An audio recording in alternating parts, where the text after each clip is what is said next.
We really have a great series. I think it was important for the Pacers, especially, and the nation to be able to see, man, they can shoot the basketball. Game 3 becomes the most important game of the series from a momentum standpoint. And if Pacers are going to pull up this huge upset, they're going to have to win game number 3.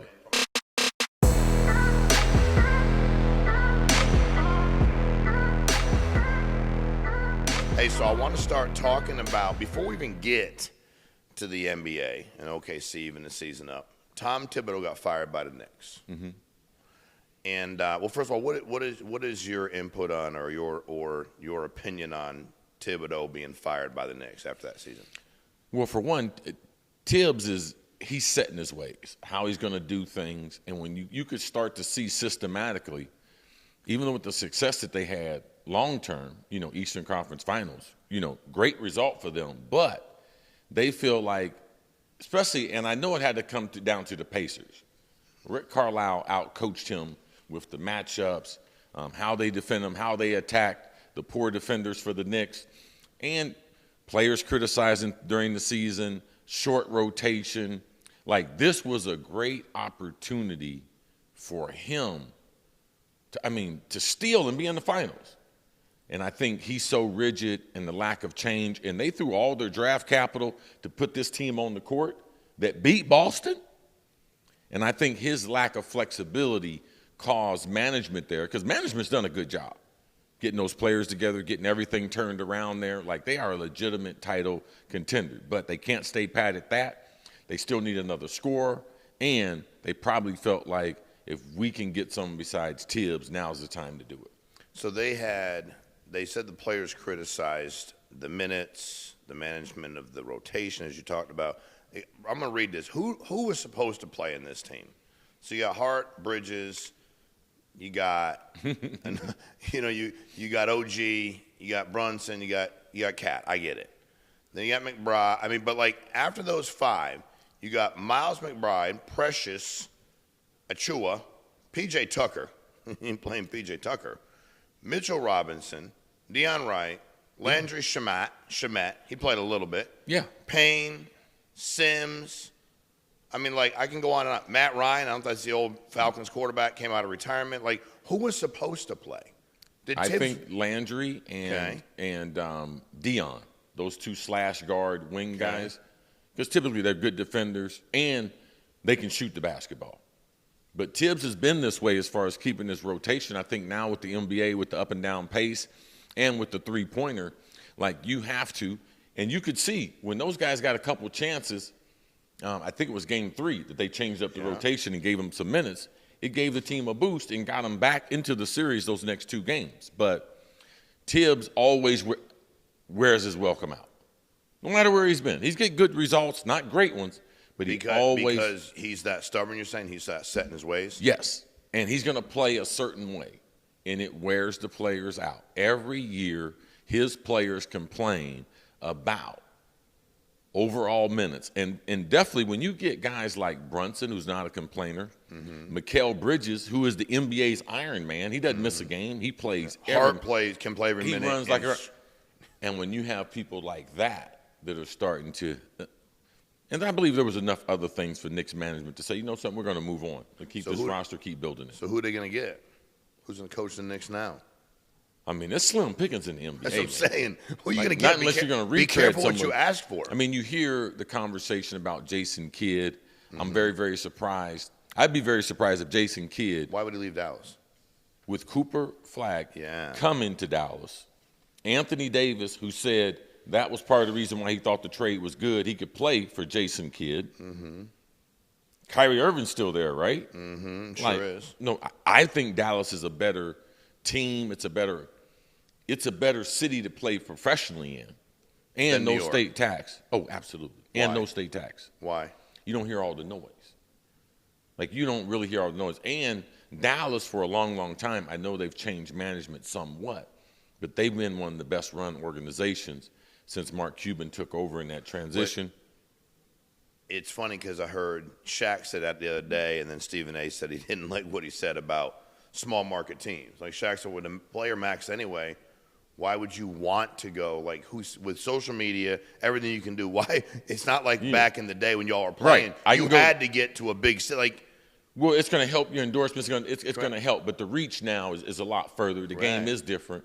That you can be in smaller-ish markets and still take advantage of it. You can go to OKC and do your thing, go wherever you want, man. Oh, you're the best player in the league, no matter where. You could be in Eskimo. You could be, somewhere. You could be anywhere, bro. We're going to find you when you are that good. But now it doesn't make. Shaq does make a great point. You're making the same amount of dollars. That's his point. If I'm in Dallas, or Texas, or if I'm in Miami, Florida, compared to New York, California, like, man, forget that. And then people ask, like, man, I can't believe Shaq's gotten so wealthy. It's like every time he talks about something, he's like, okay, where are the dollars?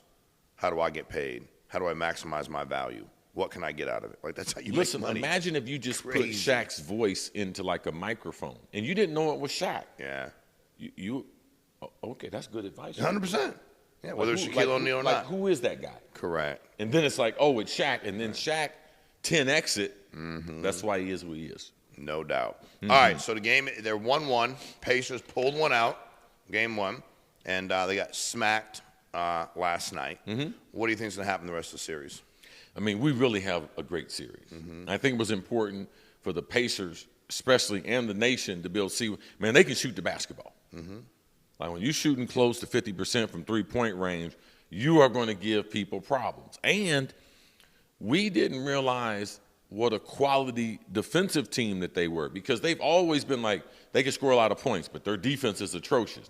But since February, they've been one of the best in the league as far as overall record. And then the last 2 months, they've really been able to step up their ability to be able to defend people, how they defend the pick and roll, how they switch everything.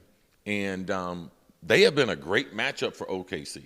I thought OKC, I didn't think they'd blow them out. I predicted OKC in 6 games. But with the Pacers pulling out game number 1 on the home court, man, we are set up for, because on Wednesday night in Indianapolis, I mean, that's going to be electricity. Yeah, it is. The finals in Indiana, I mean, that crowd, I mean, those players, I mean, they will gravitate to that energy. That will be, if OKC can win that one and go ahead and flip the home court back to them, I think that could be the turning point, because you have to be careful in chasing the Pacers. Cleveland couldn't do it. They couldn't chase them down. They got down just like this. People were shocked in game number 1. Oh, Milwaukee got down. They couldn't chase them down. They couldn't chase them down. New York couldn't chase them down. Like, they've been the front runner in all these series, and they're still that way now. They are still in the driver's seat. So game 3 becomes the most important game of the series from a momentum standpoint. And if Pacers are going to pull up this huge upset, they're going to have to win game number 3. Well, and from a coaching standpoint, I heard a lot of people say that if the Pacers win, it'll be because Carlisle outcoached them.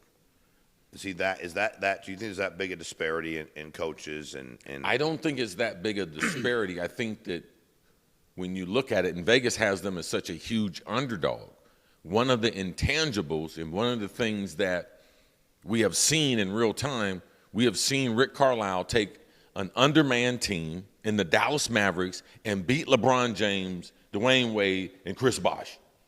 Like, we have seen that. And then we have seen him have less than talent and his teams be competitive. Like, 2 years ago, they won the in-tournament. I mean, they were in the finals of the in-tournament. Like, that was surprising. Like, what are the Pacers doing? It's early in the season. Not that big of a deal. I think it was the first year that we had the in-season challenge. And then last year they get to the Eastern Conference Finals. And then now they're in the finals. Like, he has built that into out of nowhere. Like, he has built a collection of players, a style which they're going to play. They give a lot of people problems. They deserve to be in the finals. Well, and a huge underdog. But here's when I knew. Here's when I knew as a gambling man I was in trouble. ESPN said the betting public backing heavy underdog Pacers in the finals. Whenever the public goes one way, it usually goes the other way. So I still believe OKC wins the series. But I do. And listen, I do like the run Haliburton's been on. That's amazing. I do. The last second shot, the shot in game 1, the one from the Knicks that hit the rim and then bounced up, hit the roof, and then came back down, which is fine. That is what it had, And then I was flipping through sports the other day. We were talking about him and Kobe. in last-second shots, and I think I just struggled that. Well, this is the thing. You can't find any players to compare what he's done. That doesn't make him the same player. Mm-hmm. You know, on this team, it is set up like, okay, you remember the Yankees? They go on their best runs. How they close out the game? Mm-hmm. Rivera. He was the greatest reliever of all time. All that other stuff gets forgotten. The guy closed it out. I mean, Yankees were hitting home runs. They play good defense. Mm-hmm. But the closer, and in this situation, it just happens to be in basketball where he has been uber clutch this season during the regular season, and then it also transitioned over to the postseason like we hadn't seen. So you have to give, in real time, him credit because he made those shots. He did. I mean, he made those shots. I think that a lot of times we as fans, before something happens, a big moment, we can pin it on this. Do I like that athlete, him or her? Do I like them? Because that's a good then point. That's good. I like Haliburton, but that's a good point. And then that result is like, I'd love to see good things happen for that person. Or like when he's voted the most overrated. I mean, he has rubbed a lot of NBA players. He has rubbed a lot of NBA players the wrong way. Right. And I'm cool with that. But he is uber clutch, and he's the most clutch player that we have in the NBA this season. Even though Jalen Brunson got the regular season crown, like, we got to respect that. And then now that we're in the postseason, he's on an unbelievable run. And, well, they're not there if he doesn't have this type of run. So no doubt about it. He's kept them in this. I never thought about it. You're right, because I do that. I'm watching. I'm like, You're human. I don't know if I like that dude. Oh, shit, that ball, that shouldn't go in. And then I'm like, I love that dude. I hope that happens. Or I always think about, and especially when it's Kobe.